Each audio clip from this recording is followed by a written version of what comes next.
Canada की capital Ottawa के पास ही पड़ता है एक सबर्ब बार हेवन और यहीं पर 43 साल की जगतार गिल अपने 40 साल के घर वाले भूपिंदर गिल और 3 बच्चों के साथ रहती थी। अब तारीख थी 29 जनवरी साल 2014। भूपिंदर और जगतार गिल की शादी को 17 साल पूरे हो चुके थे। 29 जनवरी की सुबह भूपिंदर गिल अपनी सबसे बड़ी लड़की के साथ बाजार जाने की तैयारी कर रहा था। उसका प्लान था अपनी घरवाली के लिए फूलों का गुलदस्ता और एक एनिवर्सरी के लिए केक लेकर आने का। जगतार गिल ने यहाँ पर घर पे ही रहने का फैसला किया क्योंकि एक दिन पहले ही उसका हर्निया का ऑपरेशन हुआ था। फिर दोपहर के 1 बजे के आसपास भूपिंदर गिल अपनी लड़की के साथ बाजार से घर वापस आया। वो खुद अभी गाड़ी के अंदर ही था पर उसकी लड़की ने गाड़ी से कुछ सामान निकालकर घर की तरफ बढ़ना शुरू किया। पर जैसे ही वो घर के मेन डोर पर पहुंची उसने नोट किया कि घर का दरवाजा खुला हुआ था और फिर जैसे ही वो घर के अंदर एंटर हुई उसने देखा कि घर के लिविंग रूम के फर्श पर ही उसकी माँ जगतार गिल खून से लथपथ पड़ी हुई थी। घर में फर्श पर पड़ी अपनी माँ की लाश देखने के बाद लड़की ने जोर से चिल्लाना शुरू कर दिया और उसकी चीखें सुनने के बाद भूपिंदर गिल भागता हुआ घर के अंदर आया और जैसे ही उसने फर्श पर पड़ी अपनी घरवाली जगतार गिल की लाश देखी भूपिंदर गिल फर्श पर ही अपनी घरवाली की लाश के पास बैठकर जोर जोर से रोने लगा। पर उसकी लड़की ने घर के फर्स्ट फ्लोर पर जाकर लैंडलाइन से 911 इमरजेंसी नंबर पर कॉल करने की कोशिश की पर उसने नोट किया कि घर का फोन भी डिस्कनेक्टेड था। फिर जल्दी ही भूपिंदर गिल ने अपने आप को थोड़ा संभाल कर अपनी जेब से मोबाइल फोन निकाला और 911 पर कॉल करके एम्बुलेंस और पुलिस को इस बात की जानकारी दी। अब इस फोन कॉल के बाद जल्दी ही पुलिस और पैरामेडिक्स भी घटना वाली जगह पर पहुंच गए पर तब तक बहुत देर हो चुकी थी। पैरामेडिक्स ने जगतार गिल को ऑन द स्पॉट ही डेड प्रोनाउंस कर दिया और दूसरी तरफ पुलिस ने भी अपनी इन्वेस्टिगेशन शुरू कर दी थी। और अब उनके सामने सबसे बड़ा सवाल ये था कि 3 बच्चों की मां जगतार गिल को उसकी 17वीं सालगिरह पर कौन इतनी बेरहमी से कत्ल करना चाहेगा। इसके बाद कैसे पुलिस की इन्वेस्टिगेशन इस केस में आगे बढ़ी और वो कैसे जगतार गिल के कातिल तक पहुंचने में कामयाब हुए, इसी पर बात करते हैं अपनी आज की इस वीडियो में।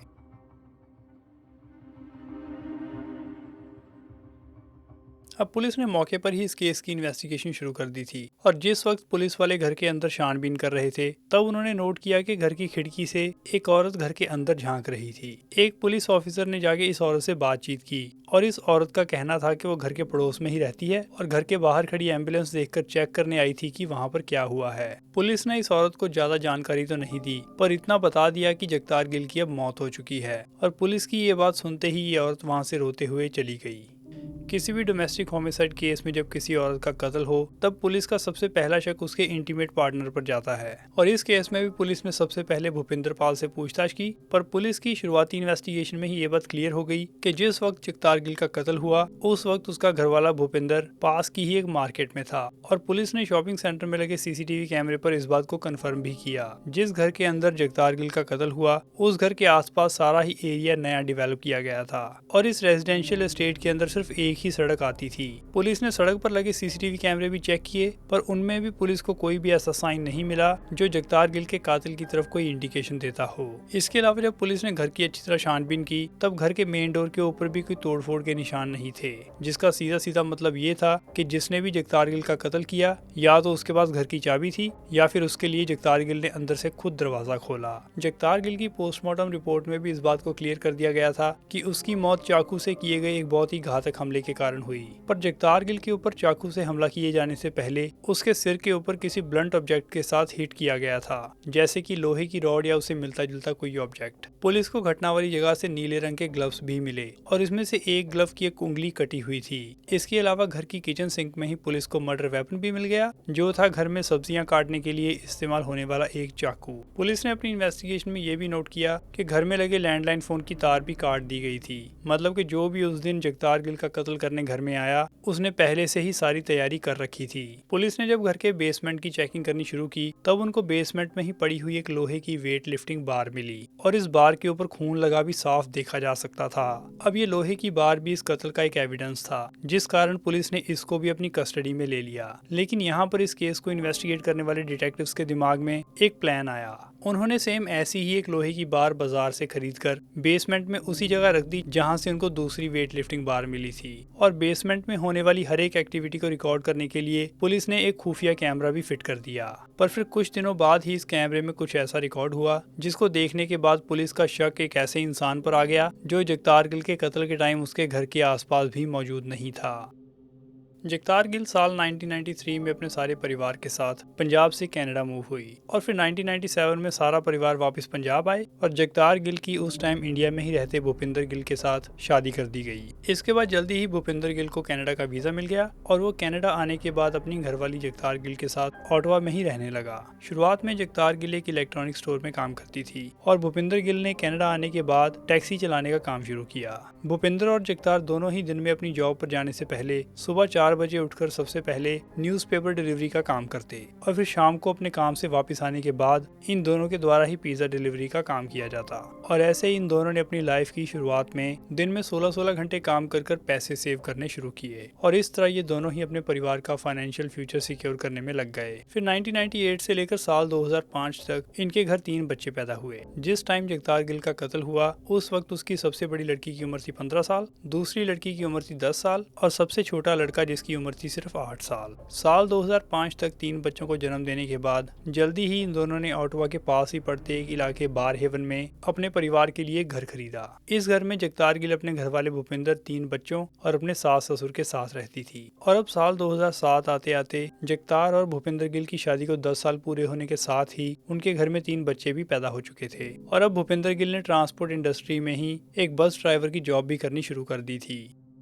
अब साल 2014 में जगतार गिल की हुई मौत के बाद पुलिस की इन्वेस्टिगेशन जारी थी और पुलिस ने जो सीक्रेट कैमरा घर के बेसमेंट में फिट किया था, इस कैमरे को लगाए जाने के 10 दिन बाद इस कैमरे में कुछ ऐसा रिकॉर्ड हुआ जिससे पुलिस की इन्वेस्टिगेशन में एक नया मोड़ आया। इस कैमरे के द्वारा रिकॉर्ड की गई वीडियो में देखा जा सकता था कि भूपिंदर गिल पुलिस के द्वारा प्लांट की गई लोहे की रॉड को किसी तरह अपने कपड़ों के अंदर छुपाकर घर से बाहर लेके जाने की कोशिश कर रहा था और फिर उसने अपने घर से चलना शुरू किया और जल्दी ही पैदल चलकर वो एक ऐसी जगह पहुंचा जहाँ पर घास और झाड़ियां काफी घनी थी। यहीं पर उसके द्वारा इस लोहे की रॉड को झाड़ियों में फेंक दिया गया और जिस वक्त भूपिंदर पाल ये सब कर रहा था, पुलिस की एक टीम भी उसको पीछे पीछे फॉलो कर रही थी और जैसे ही भूपिंदर पाल इस रॉड को झाड़ियों में फेंक कर वहां से गया, पुलिस ने इस रॉड को रिकवर कर लिया। अब यहाँ पर पुलिस डिपार्टमेंट भी भूपिंदर गिल की इस हरकत से थोड़ा कंफ्यूज था क्योंकि जिस वक्त उसकी वाइफ का कत्ल हुआ उस वक्त वो क्राइम सीन के आसपास भी मौजूद नहीं था और इस केस में अभी तक पुलिस की गई इन्वेस्टिगेशन में एक बार भी पुलिस का शक उसके ऊपर नहीं आया था। पर यहाँ पर पुलिस ने सीधा उससे बात करने की जगह झाड़ियों से रिकवर की गई इस रॉड के बारे में लोकल न्यूज़पेपर में एक खबर छपवाई। इस खबर में ये बताया गया था कि पुलिस को जगतार गिल के मर्डर से लिंक एक लोहे की रॉड उसके घर के पास ही झाड़ियों से बरामद हुई है। पुलिस यहाँ पर इस खबर को पढ़ने के बाद भूपिंदर गिल का रिएक्शन देखना चाहती थी, पर जैसे ही भूपिंदर गिल ने न्यूज़पेपर में इस खबर को पढ़ा, वो अगले दिन ही पुलिस स्टेशन पहुंच गया। उसने पुलिस को बताया कि जिस दिन उसकी वाइफ जगतार गिल का कत्ल हुआ, उसने घर आकर उसकी बॉडी के पास ही इस रॉड को पड़े हुए देखा और उसका कहना था कि उसने ही इस रॉड को उठाकर घर की बेसमेंट में रखा था। पर वो बाद में पुलिस को इसके बारे में बताना भूल गया और जब कुछ दिनों बाद उसने इस रॉड को बेसमेंट में पड़ी देखा, तब वो बहुत ज्यादा घबरा गया और इसी घबराहट में उसने इस रॉड को उठाकर झाड़ियों में फेंकने का फैसला किया। पुलिस अब इस केस की इन्वेस्टिगेशन के दौरान जगतार गिल के घर के आसपास के इलाके को भी कैनवस करती है और इसी कैनवसिंग के दौरान उन्होंने आस पड़ोस में रहने वाले कुछ लोगों से बातचीत भी की और इन्हीं लोगों में शामिल था एक स्कॉट नाम का आदमी। स्कॉट और भूपिंदर की आपस में अच्छी दोस्ती थी और उसका कहना था कि जब वो भूपिंदर को उसकी वाइफ की मौत के बाद सबसे पहली बार मिला, तब भूपिंदर पाल का बिहेवियर कुछ अजीब था।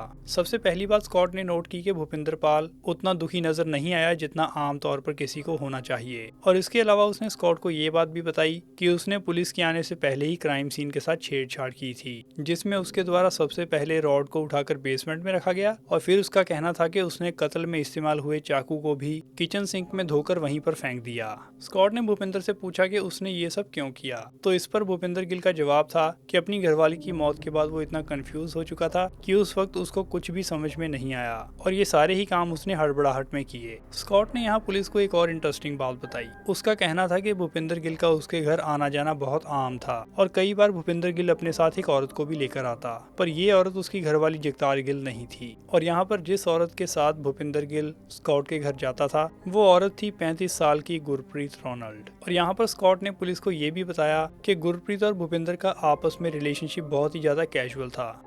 अब इस केस में गुरप्रीत रोनाल्ड का नाम सामने आने के बाद पुलिस ने उसको भी पूछताछ के लिए पुलिस स्टेशन में बुलाया और जिस वक्त गुरप्रीत अपना बयान देने पुलिस स्टेशन पहुंची, वहां पर ही मौजूद एक पुलिस वाले ने उसको पहचान लिया। गुरप्रीत वही औरत थी जो जगतार गिल के कत्ल के बाद घर के अंदर चल रही पुलिस इन्वेस्टिगेशन को खिड़की से झांक कर देख रही थी। जगतार गिल के जैसे ही गुरप्रीत रोनाल्ड भी अपने घर वालों के साथ बहुत ही छोटी उम्र में इंडिया से कनाडा आ गई थी और उसकी एक जेसन रोनाल्ड नाम के गोरे के साथ शादी हुई थी और उनके 2 बच्चे भी थे। पुलिस को दी गई अपनी स्टेटमेंट में गुरप्रीत ने यह बताया कि जिस दिन जगतार गिल का कत्ल हुआ उस दिन उसने उसके घर के बाहर एक एम्बुलेंस खड़ी देखी और क्योंकि वो जगतार गिल और भूपिंदर को जानती थी, इसी कारण वो जगतार गिल की मौत के बाद एक कंसर्न नेबर बनकर ये पता करने आई थी कि आखिर हुआ क्या है। गुरप्रीत से पूछताछ करते हुए पुलिस को इस बात का भी पता चला कि वो और भूपिंदर पाल एक ही कंपनी के लिए बस चलाने का काम करते थे और क्योंकि इन दोनों की शिफ्ट भी एक ही टाइम पर होती थी, जिस कारण गुरप्रीत का कहना था कि उसकी भूपिंदर से फोन कॉल और मैसेजेस के थ्रू बहुत ज्यादा बात होती थी। पुलिस इन्वेस्टिगेटर्स ने गुरप्रीत से ये भी जानना चाहा कि क्या उनकी काम के बाद भी एक दूसरे से मुलाकात होती है या नहीं, और यहाँ पर गुरप्रीत का कहना था कि वो सिर्फ काम पर ही एक दूसरे से मिलते हैं और काम के बाद उनकी कभी भी एक दूसरे से मुलाकात नहीं हुई। इसके बाद गुरप्रीत से जगतार और भूपिंदर के रिलेशनशिप को एक्सप्लेन करने के लिए भी कहा गया और यहाँ पर उसका कहना था कि जगतार गिल एक बहुत ही ट्रेडिशनल औरत थी और उसने जगतार और भूपिंदर के रिलेशनशिप को अपने खुद के माँ बाप की मैरिड लाइफ से कंपेयर किया और इसके बाद वो अपने बारे में भी पुलिस को खुद ही एक्सप्लेन करना शुरू कर देती है। हालांकि पुलिस ने उसको इस बारे में कोई भी सवाल नहीं पूछा। They are very traditional. Okay. They are very traditional. I am not traditional in that sense. Okay. I do love my Indian food. I love my Indian culture. Thank you. I'm vegetarian, so I cook a lot of vegetarian, but I do cook meat for my family and my husband. I can cook a steak. I learned a lot of the cooking. I will wear my dresses, my traditional dresses, and I won't. So it depends which family we are going to visit, and I'll go accordingly. That. But Mrs. Gill, how would? Always traditional. As far as Okay. I've seen her, she's always wearing the Punjabi suit and always. I call her traditional from what I see. And in terms of their relationship, was that a more Canadian, type, or was it traditional, or? It's traditional. It's more like my mom and dad's marriage. Oh, really? Okay. Yeah. Okay. And इसके बाद police investigator ने गुरप्रीत को जगतार गिल के murder वाले दिन का अपना schedule explain करने के लिए कहा। इस सवाल के जवाब में गुरप्रीत का कहना था कि वो उस दिन भी सुबह अपने नॉर्मल टाइम पर उठी और पहले घर की साफ सफाई में लग गई और फिर सुबह के 10 साढ़े 10 के बीच उसकी एक इंटीरियर डिजाइनर के साथ अपॉइंटमेंट थी और ये इंटीरियर डिजाइनर उसकी खुद की ही एक फ्रेंड थी जिसका नाम था रोजा, और रोजा गुरप्रीत के घर आकर उसके घर को डेकोरेट करने में उसकी हेल्प करने वाली थी। फिर इसके बाद गुरप्रीत का कहना था कि वो 12:45 पर अपने घर से ग्रोसरी शॉपिंग करने के लिए निकली। डिटेक्टिव ने उसको पूछा कि वो कौन से शॉपिंग सेंटर गई थी और क्या खरीदने गई थी। इस सवाल के जवाब में गुरप्रीत ने कहा कि वो उसके घर के पास ही पड़ते एक सोबीज नाम के शॉपिंग सेंटर गई थी और वहां से उसको खरीदने के लिए कुछ खास मिला नहीं, जिस कारण वो खाली हाथ घर वापस आ गई। पर लेकिन जल्दी ही उसने अपनी स्टेटमेंट बदल के डिटेक्टिव को ये बताया कि वो शॉपिंग सेंटर से गोभी खरीदने गई थी और यहाँ पर गुरप्रीत ने अपने बयान में ये भी बताया कि वो शॉपिंग सेंटर में भूपिंदर पाल से भी मिली थी, जो उस वक्त शॉपिंग सेंटर में अपनी बड़ी बेटी के साथ जगतार गिल के लिए फूल और अपनी एनिवर्सरी के लिए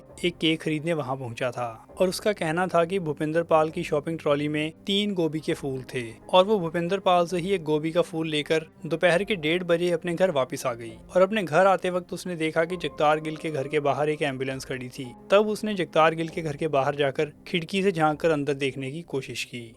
डिटेक्टिव ने गुरप्रीत से उसकी इंटीरियर डिजाइनर फ्रेंड के बारे में भी सवाल जवाब किए और गुरप्रीत का कहना था कि उसकी फ्रेंड रोजा उस दिन काफी लेट उसके घर आई। पहले उसके आने का टाइम था 10 साढ़े 10 के आसपास, पर रोजा उसके घर पहुंची दोपहर के 1:30 पर और जिस वक्त वो शॉपिंग सेंटर से घर वापस आई उस वक्त रोजा उसके घर के बाहर ही खड़ी थी। गुरप्रीत से सवाल जवाब कर रहे डिटेक्टिव ने ये बात नोट की कि गुरप्रीत हर एक सवाल के जवाब को ओवर एक्सप्लेन कर रही थी और कई सिंपल सवालों के जवाब भी उसने घुमा फिरा कर दिए। अब गुरप्रीत से चल रही इस पूछताछ के बिल्कुल एंड में डिटेक्टिव ने नोट किया कि गुरप्रीत के हाथ की एक उंगली के ऊपर बैंडेड लगी हुई थी और जब इसके बारे में गुरप्रीत से सवाल पूछा गया तब उसका कहना था कि उसने किचन में आलू का एक बैग खोलने के लिए चाकू का इस्तेमाल किया और ऐसा करते हुए ही चाकू उसकी उंगली पर लग गया। पर पुलिस ने यहाँ पर इस बात को नोट किया कि गुरप्रीत के एक हाथ की उंगली पर लगी हुई इस चोट का निशान एग्जैक्टली उसी जगह पर था जिस जगह से उनको क्राइम सीन पर पड़े मिले ग्लव्स की एक उंगली कटी हुई थी। गुरप्रीत के बाद पुलिस वालों ने उसकी फ्रेंड रोजा को भी इंटरव्यू किया और रोजा ने पुलिस को अपने बयान में ये बताया कि वो उस दिन गुरप्रीत के घर शाम के 3:30 बजे पहुंची थी, ना कि 1:30 पर। और रोजा ने पुलिस को ये भी बताया कि जब वो गुरप्रीत के घर पहुंची तब उसने देखा कि उसके घर के पास ही घर के बाहर पुलिस खड़ी थी और जब रोजा ने इसके बारे में गुरप्रीत से सवाल किया तब गुरप्रीत का आगे से जवाब था कि उसके पड़ोस में ही रहने वाली एक औरत का किसी ने चाकू मारकर कत्ल कर दिया है। पर उस वक्त तक पुलिस ने ये इन्फॉर्मेशन रिलीज नहीं की थी कि जगतार गिल की मौत कैसे हुई। और पुलिस इन्वेस्टिगेटर्स के अलावा इस इन्फॉर्मेशन के बारे में किसी को भी नहीं पता था। अब इस केस में अब तक की पुलिस की इन्वेस्टिगेशन में जो भी इन्फॉर्मेशन निकल के सामने आई, उससे पुलिस का भूपिंदर और गुरप्रीत के ऊपर शक और भी मजबूत हो गया था। और फिर जल्दी ही पुलिस डिपार्टमेंट ने इन दोनों के फोन टैप करके इनकी आपस में होने वाली कम्युनिकेशन को ट्रैक करना शुरू किया। पर इन दोनों ने फोन पर कभी भी एक दूसरे के साथ जगतार के मर्डर के बारे में बातचीत नहीं की। पर जब पुलिस ने इन दोनों का पुराना फोन का रिकॉर्ड निकाल के चेक किया, तब उनको पता चला कि जगतार गिल की मौत से पहले के 1 महीने में इन दोनों के बीच कम से कम 200 बार एक दूसरे से बात हो चुकी थी और इन दोनों के द्वारा ऑन एवरेज 8 बार हर रोज एक दूसरे से बात की जाती। पुलिस के पास अब इन दोनों के खिलाफ कई सर्कमस्टेंशियल एविडेंस इकट्ठे हो चुके थे, पर इनमें से कोई भी एविडेंस ऐसा नहीं था जो इन दोनों को डायरेक्टली जगतार गिल के मर्डर के साथ लिंक करता हो। तब पुलिस ने एक अनोखा प्लान तैयार करके गुरप्रीत का डीएनए सैंपल हासिल करने का फैसला किया। इन्वेस्टिगेटर्स को क्राइम सीन पर जगह जगह खून के निशान मिले थे और उनको लगता था कि अगर जगतार गिल पर हमला करने वाले को हमला करने के दौरान उसके हाथ पर कोई चोट लगी तो उसका खून भी क्राइम सीन पर कहीं ना कहीं होना चाहिए। और अब पुलिस वाले क्राइम सीन पर मिले डीएनए को गुरप्रीत के डीएनए के साथ टेस्ट करना चाहते थे, पर इसके लिए सबसे पहले उनको जरूरत थी गुरप्रीत के डीएनए सैंपल की। उस वक्त तक गुरप्रीत के खिलाफ कोई भी ठोस सबूत ना होने के कारण वो सीधा गुरप्रीत को डीएनए सैंपल के लिए अप्रोच नहीं कर सकते थे। गुरप्रीत का डीएनए हासिल करने के लिए एक अंडरकवर पुलिस ऑफिसर को कंस्ट्रक्शन इंडस्ट्री रिप्रेजेंटेटिव बनाकर गुरप्रीत के घर भेजा गया और इस अंडरकवर पुलिस ऑफिसर ने गुरप्रीत के घर जाकर दरवाजे पर नॉक की और जब गुरप्रीत ने घर का दरवाजा खोला तो इस अंडरकवर ऑफिसर ने अपने आप को कंस्ट्रक्शन इंडस्ट्री का रिप्रेजेंटेटिव बताकर ये कहा कि वो इंडस्ट्री की तरफ से एक सर्वे करने आया है और उसने गुरप्रीत को ये भी बताया कि जो भी लोग इस सर्वे को कंप्लीट करेंगे उन सबका नाम एक लकी ड्रॉ में डाल दिया जाएगा और इस लकी ड्रॉ को जीतने वाले को कंस्ट्रक्शन इंडस्ट्री की तरफ से इनाम में कुछ पैसे दिए जाने वाले थे। अब इस बात को सुनकर गुरप्रीत उसी वक्त सर्वे का फॉर्म भरने को तैयार हो गई और जब उसने अपना सर्वे कंप्लीट किया तब अंडरकवर पुलिस ऑफिसर ने उसको सर्वे क्वेश्चनियर को एक एनवेलप में सील करने के लिए कहा और यहाँ पर गुरप्रीत ने इस एनवेलप को सील करने के लिए अपने थूक का इस्तेमाल किया और इस तरह पुलिस इन्वेस्टिगेटर्स गुरप्रीत कौर का डीएनए हासिल करने में कामयाब हुए। इसके अलावा पुलिस ने इस केस को सॉल्व करने के लिए और भी कई हथकंडे अपनाए। एक बार एक अंडरकवर पुलिस ऑफिसर ने एक कागज पर किलर शब्द लिखकर गुरप्रीत की कार की विंडशील्ड पर चिपका दिया। पुलिस को उम्मीद थी कि गुरप्रीत कौर इस नोट को देखने के बाद उसी वक्त शायद भूपिंदर पाल को फोन करेगी, पर यहाँ पर पुलिस की उम्मीद के बिल्कुल ऑपोजिट गुरप्रीत कौर ने इस नोट के बारे में सीधा पुलिस में रिपोर्ट कर दी और उसने कभी भी भूपिंदर पाल से इस नोट के बारे में डिस्कशन तक नहीं की। पर फिर जल्दी ही डीएनए टेस्ट का रिजल्ट आ जाने के बाद पुलिस को अब इस केस में और ज्यादा एविडेंस ढूंढने की जरूरत नहीं थी। इस रिपोर्ट से यह साफ हो चुका था कि पुलिस ने जो डीएनए सैंपल जगतार गिल की बॉडी के पास से, घर के किचन से और घर के फर्स्ट फ्लोर से इकट्ठे किए थे, उनमें से कुछ सैंपल गुरप्रीत के डीएनए के साथ मैच करते थे, जिसका सीधा सीधा मतलब ये था कि जिस दिन जगतार गिल का कत्ल हुआ उस दिन गुरप्रीत कौर उस घर में मौजूद थी। और अब इस डीएनए एविडेंस के सामने आने के बाद पुलिस ने जगतार गिल के कत्ल के पूरे 6 हफ्ते बाद गुरप्रीत रोनाल्ड को उसके घर से गिरफ्तार कर लिया और फिर 4 दिन बाद पुलिस के द्वारा भूपिंदर पाल को भी गिरफ्तार कर लिया गया और फिर इन दोनों को जगतार गिल के फर्स्ट डिग्री मर्डर के लिए चार्ज किया गया।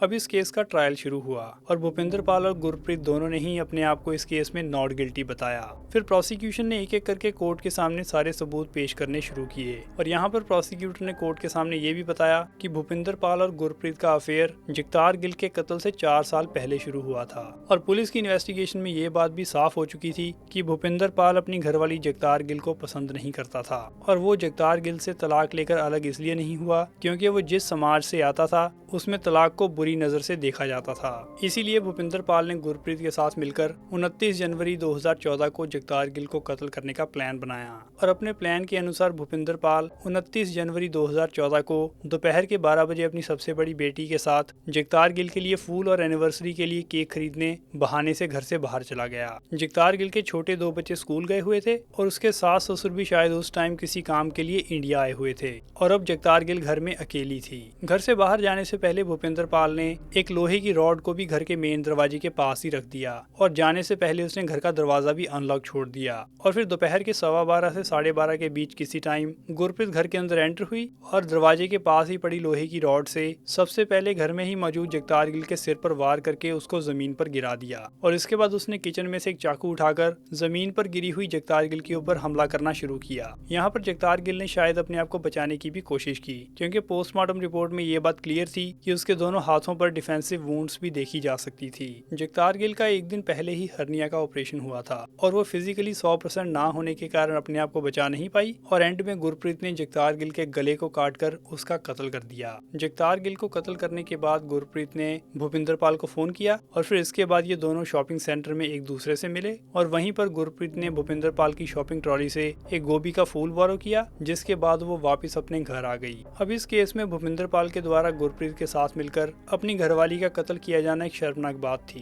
पर उससे भी ज्यादा शर्मनाक बात ये थी कि जब वो उस दिन शॉपिंग सेंटर से अपने घर वापस आया तब उसको अच्छी तरह पता था कि उसके घर के अंदर खून से लथपथ जगतार कौर की लाश पड़ी है। फिर भी उसने अपनी 14 साल की बेटी को गाड़ी से उतरकर सबसे पहले घर के अंदर जाने दिया ताकि वो खुद जाके अपनी मां की लाश को विटनेस कर सके। और जगतार गिल की बेटी जब घर में एंटर हुई उस वक्त उसने अपने हाथों में अपनी मां को देने के लिए फूलों का गुलदस्ता पकड़ा हुआ था, पर जैसे ही उसने घर का दरवाजा खोला और जो सीन उसको घर के लिविंग रूम में नजर आया वो शायद ही कभी उस मंजर को अपने दिमाग से निकाल पाए। और यहाँ पर जिस बाप की जिम्मेदारी थी कि वो अपने बच्चों को प्रोटेक्ट करे, उसने जानबूझकर अपनी बेटी को ऐसे भयानक मंजर के सामने एक्सपोज होने दिया।